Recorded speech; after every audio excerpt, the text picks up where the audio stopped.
नमस्कार, आप देख रहे हैं जन एक्सप्रेस में हूं आपके साथ नेहा मौर्य। बिहार में विधानसभा चुनाव को कुछ ही महीने का वक्त बचा है, लेकिन चुनाव जैसे नजदीक आ रहा है उसको लेकर नए नए समीकरण भी सामने आ रहे हैं। बिहार की राजनीति में एक समय में लालू यादव और नीतीश कुमार चुनाव की पूरी धुरी हुआ करते थे, लेकिन राजनीति में धीरे धीरे समीकरण बदलते चले गए। लालू यादव पर लगे चारा घोटाले के आरोप और गिरते स्वास्थ्य के कारण लालू यादव ने अपने बेटे को राजनीति में आगे कर दिया।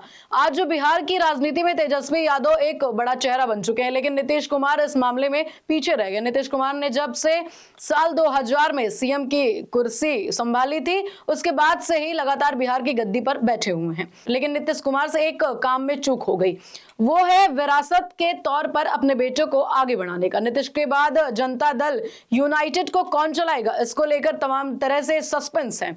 अगर जनता दल यूनाइटेड का ही कोई नेता नीतीश की विरासत संभालेगा तो फिर वो कौन होगा। हालांकि अभी बिहार के चुनाव में एनडीए की तरफ से मुख्यमंत्री के चेहरे के तौर पर नीतीश कुमार का ही नाम सबसे आगे है, क्योंकि बिहार में एनडीए के पास ऐसा कोई चेहरा नहीं है जो नीतीश कुमार के बराबर के कद का हो। लेकिन नीतीश कुमार की पार्टी में कभी ना कभी नीतीश कुमार के बेटे की डिमांड बढ़ती रहती है, और एक बार फिर से बिहार की राजनीति में नीतीश के बेटे को लेकर अब नीतीश के बेहद करीबी मंत्री ने डिमांड कर दी है, जिसके बाद से बिहार में जेडीयू के अंदर सियासी हलचल बढ़ गई। ग्रामीण कार्य मंत्री डॉक्टर अशोक कुमार चौधरी ने कहा कि निशांत कुमार को राजनीति में आना चाहिए और इसमें कोई बाधा भी नहीं है। न सिर्फ जनता दल यूनाइटेड के अंदर बल्कि राष्ट्रीय लोक मोर्चा के अध्यक्ष उपेंद्र कुशवाहा की तरफ से भी नीतीश कुमार के बेटे निशांत को पार्टी में लाने की वकालत की गई है। जिस तरह से बिहार में जनता दल यूनाइटेड के अंदर निशांत कुमार की डिमांड बढ़ रही है, उसको देखकर लगता है कि शायद बिहार में सीएम नीतीश कुमार जल्द ही अपने बेटे को राजनीति में लाने के बारे में सोच सकते हैं। मुख्यमंत्री नीतीश कुमार के इकलौते बेटे निशांत कुमार जेडीयू में एंट्री की मांग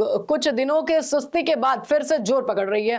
पहली बार नीतीश के करीबी मंत्रियों में डॉक्टर अशोक चंद्र ने कहा है कि निशांत को राजनीति में आना चाहिए। इससे पहले ऐसी मांग जनता दल यूनाइटेड के कुछ विधायकों ने भी की थी। ग्रामीण कार्य मंत्री अशोक चौधरी ने कहा है कि निशांत कुमार को राजनीति में आना ही चाहिए, इसमें पार्टी के अंदर किसी तरह की भी कोई बाधा नहीं है। ऐसे में अगर निशांत कुमार के पार्टी में आने में जितना ज्यादा देरी होगी, उससे पार्टी को उतना ही ज्यादा नुकसान भी हो सकता है। हालांकि अशोक कुमार चौधरी ने कहा है कि यह पूरा मामला सीएम नीतीश कुमार और उनके बेटे निशांत कुमार की इच्छा पर निर्भर करता है।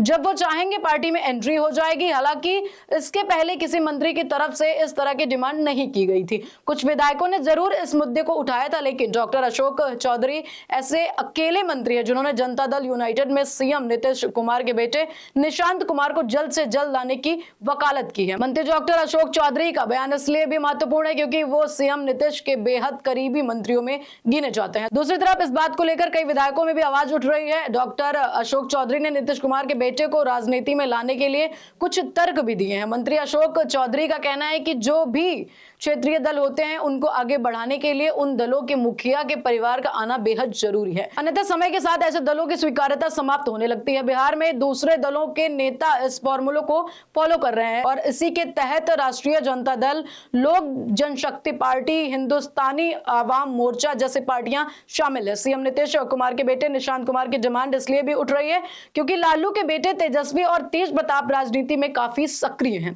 रामविलास पासवान के बेटे चिराग पासवान भी मोदी सरकार में मंत्री हैं। ऐसे में सीएम नीतीश के ऊपर भी लोग दबाव बना रहे हैं कि जल्द से जल्द अपने बेटे को भी राजनीति में लॉन्च करें, जिसमें पार्टी का विस्तार हो सके।